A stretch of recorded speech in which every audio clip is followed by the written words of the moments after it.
माता की आज्ञा मिलने के बाद श्री राम अपनी पत्नी सीता को समझाने चले आए और देवी सीता से पूरी बात बताते हुए कहा कि मेरे पूज्य पिताजी मुझे 14 वर्षों के लिए वनवास भेज रहे हैं तथा मैं भी पिताजी की प्रतिज्ञा का पालन करने के लिए आज ही वन को चला जाऊंगा। तुम यहाँ धैर्य धारण करके रहना। श्री राम की यह बात सुनकर देवी सीता ने उनसे कहा कि पत्नी अपने पति के भाग्य का अनुसरण करती है, अतः आपके साथ ही मुझे भी वन में रहने की आज्ञा मिल गई है। मैं आपके साथ सुखपूर्वक उस वन में निवास करूंगी और पतिव्रत का चिंतन करते हुए आपकी सेवा करूंगी। देवी सीता की यह बात सुनकर श्री राम ने सीता से कहा कि वन को अनेक प्रकार के दोषों से व्याप्त और दुर्गम बताया जाता है। वन के मार्ग कांटों से भरे हुए होते हैं।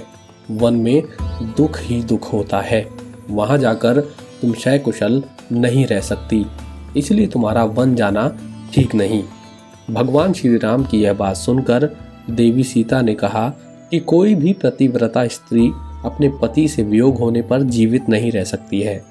इस प्रकार आपका वियोग हो जाने पर मैं यहाँ अपने जीवन का परित्याग कर दूंगी। साथ ही सीता देवी उन्हें यह भी बताती हैं कि मुझे आपके साथ वन जाना ही पड़ेगा।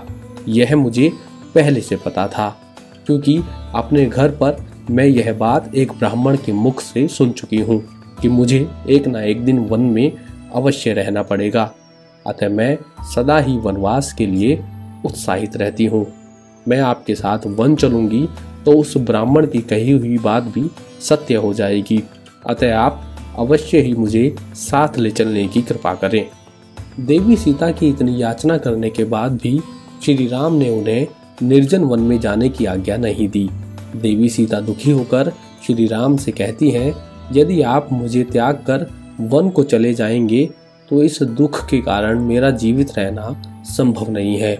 आपके विरह का यह शोक मैं 2 घड़ी भी नहीं सह सकूंगी। फिर यह शोक 14 वर्षों तक कैसे सहा जाएगा। ऐसी दशा में मैं इसी समय आपके जाते ही अपना प्राण त्याग देना अच्छा समझती हूँ। इतना कहकर देवी सीता विलाप करने लगती हैं। तब भगवान श्री राम ने देवी सीता को सांत्वना देते हुए कहा कि तुम्हें दुख देकर मुझे स्वर्ग का सुख भी मिलता हो तो मैं उसे लेना नहीं चाहूँगा, परंतु मैं तुम्हारी इच्छा जाने बिना तुम्हें वनवासिनी बनाना उचित नहीं समझता था। तुम मेरे साथ वन में रहने के लिए उत्पन्न हुई हो तो मैं तुम्हें नहीं छोड़ सकता, अतः तुम्हें वन में चलने की आज्ञा देता हूँ। भगवान श्री राम से वन गमन की आज्ञा मिलने पर देवी सीता बहुत प्रसन्न हो गई थी। जिस समय भगवान श्री राम और सीता में बात हो रही थी तभी लक्ष्मण वहां पहले से ही आ गए थे। उन दोनों का वार्तालाप सुनकर उनका चेहरा आंसुओं से भीग गया था। तब उन्होंने आगे बढ़कर भगवान श्री राम से विनती करते हुए ये कहा कि आपने वन में जाने का निश्चय कर ही लिया है तो मैं भी आपके साथ वन में चलूंगा।